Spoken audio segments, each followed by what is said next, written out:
Alright,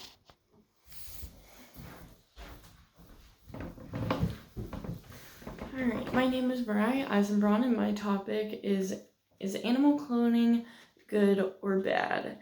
So do you still have a dog that you think about that's passed away, and you had a really tough time grieving over them? What if you had the chance to actually keep that dog around for a little bit longer? Um, So July 5th, 1996 was surely a day to remember. Originally named 6LL3, Dolly the sheep became the first successfully cloned mammal. Dolly's birth wasn't publicly announced until February 1997. And once the news broke out, there came a wave of controversy, according to the history editors. Supporters argued that cloning technically can lead to crucial advances in medicine, citing the production of genetically modified animals to be organ donors for humans, as well as therapeutic cloning, or the process of cloning embryos in order to collect stem cells for use in the development of treatments for degenerate nerve diseases such as Alzheimer's and Parkinson's disease. Scientists even thought of cloning as a way to preserve endangered species.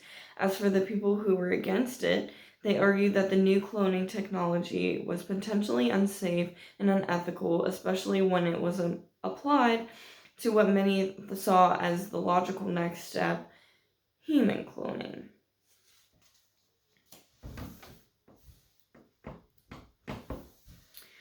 So what happened to Dolly? Dolly unfortunately had a very short life. She only lived up to 6 years old. And she suffered from arthritis in her hind legs. And she also was suffering from a progressive lung disease. So her health issues quickly raised questions about if animal clothing had a genetic had genetic abnormalities during the process, and was it even safe to do? In the upcoming slides, we're going to talk about the good and the bad about animal cloning, and we are going to make a conclusion of whether it is good or it is bad.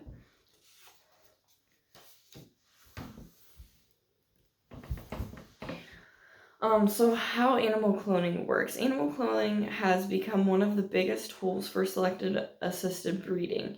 Cloning helps produce superior livestock genetics and ensures that herds are maintained at the highest quality possible. It is used to prevent animal extinction, hopefully will later to be used potentially to help medical issues in humans. Animal cloning happens in process of somatic cell nuclear transfer. When an animal is selected to be cloned, the scientists can then insert the somatic cell into the egg, resulting in a fused egg that contains the genetic donor's DNA. The fused egg can then be transferred into a surrogate mother to continue developing. And once the pregnancy has reached full term, the surrogate will give birth to an animal that is essentially the identical twin to the genetic donor, according to the animal biotechnology.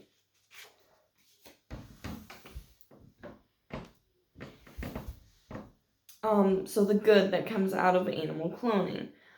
For consumers and farmers, animal cloning offers great benefits.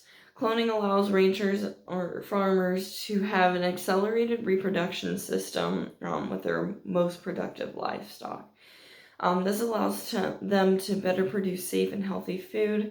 It also allows for the reproduction of the healthiest animals, minimizing the use of antibiotics, growth hormones, and any other chemicals.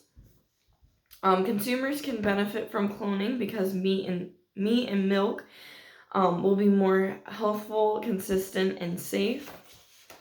And most of the foods from cloning would be from offspring of clones that are not clones themselves, but sexually reproduced. And then to help matters, the U.S. Food, Drug, and Administration, also known as the FDA, on January 15th, 2008, reaffirmed the safety of meat and milk products from animal clones and their offspring for human consumption, according to Animal Biotechnology.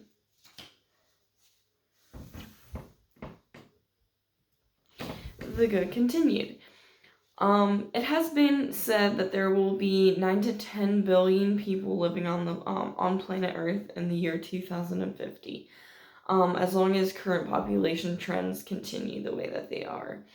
It is our job to make sure that the next generations are able to flourish. So, although it may not completely solve the world crisis, animal cloning is a very reasonable approach towards the stabilization of animal-based proteins. And animal cloning can allow pet parents to find comfort in losing their loved ones, like I said in the beginning, in the introduction.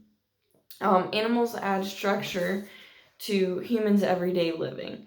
So they keep people active, create great support, and they are able to create amazing bonds and also reduce stress in our lives. So being able to clone their beloved companion would help protect all the memories that they possibly created with the animal that they're trying to clone, and lessen the emotion roller coaster that comes with losing pets. And this is according to Future of Working.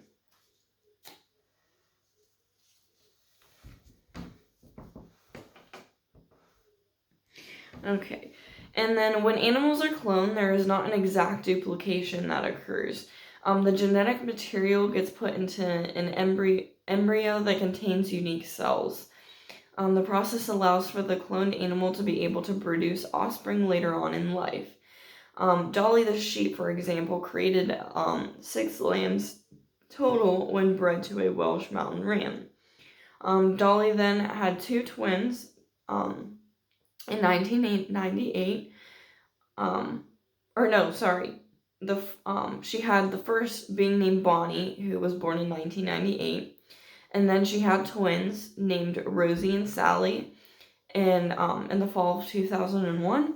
And then she gave birth to triplets named Cotton, Darcy, and Lucy. So the offsprings were sterile, showing full potential of what the scientific process could create, which was great results for animal cloning.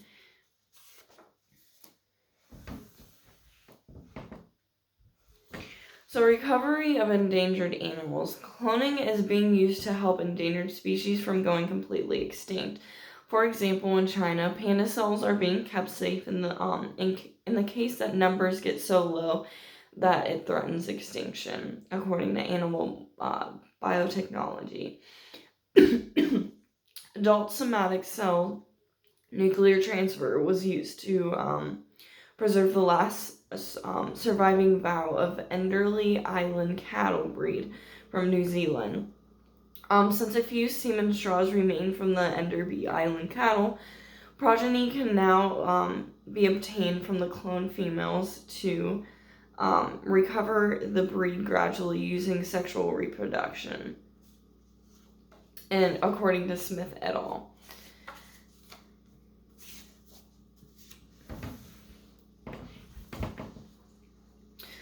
So the bad that comes out of animal cloning. There is a lot of good, but there are some bads that may potentially outweigh the good.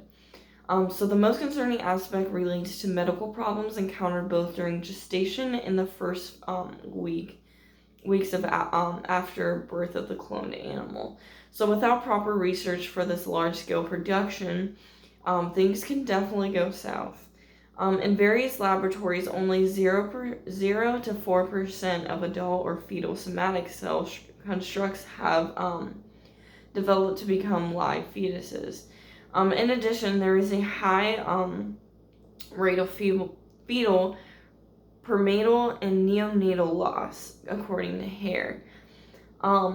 Many cloned offspring die within 24 hours of birth due to respiratory distress, increased birth weight, or cardiovascular anomalies, according to Hare, and some of which have resulted in hypertrophic liver and dilated major blood vessels, abnormalities in the brain, digestive dysfunction, enteritis, and enteritis, and umbilical infections, according to Hare.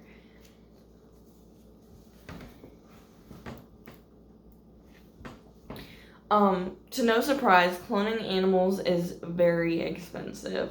For example, a prize bull that is wanting to be cloned would be somewhere in between $20,000, according to Future of Working. If someone wanted to duplicate their cat, it would be $25,000, a whole $5,000 more. And if someone wanted to replicate their beloved dog, like I said in the intro, then they would be paying double the price.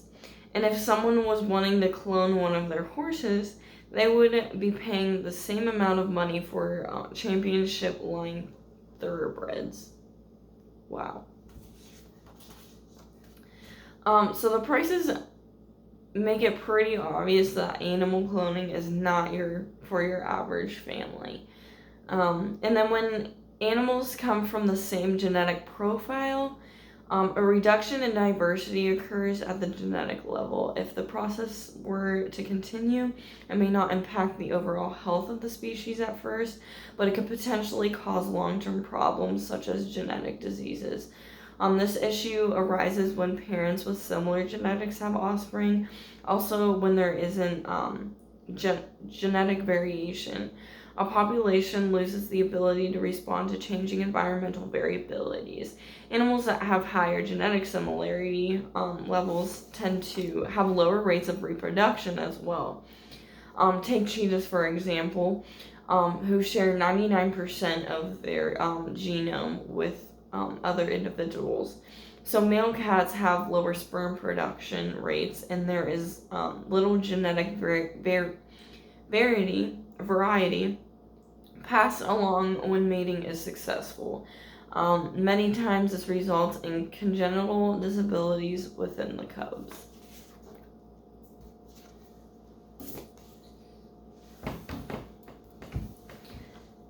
In conclusion, I can conclude that animal cloning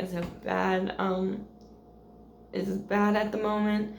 Animal cloning is just too new, and it's still in the experimental phase simply because it isn't done on a daily basis. And there are many factors that go into producing a live clone animal, and even at that, there are still concerns as to how cloning will affect the animal's health. So take a look at Dolly the sheep, for example. She only lived to be 6 years old, and she had, some health issues. When looking at the livestock industries, though, animal cloning has become a great tool for them by being able to breed the most quality livestock bloodlines. With time, I do believe animal cloning may become a great resource in the next upcoming years for others. Thank you. And here are my references.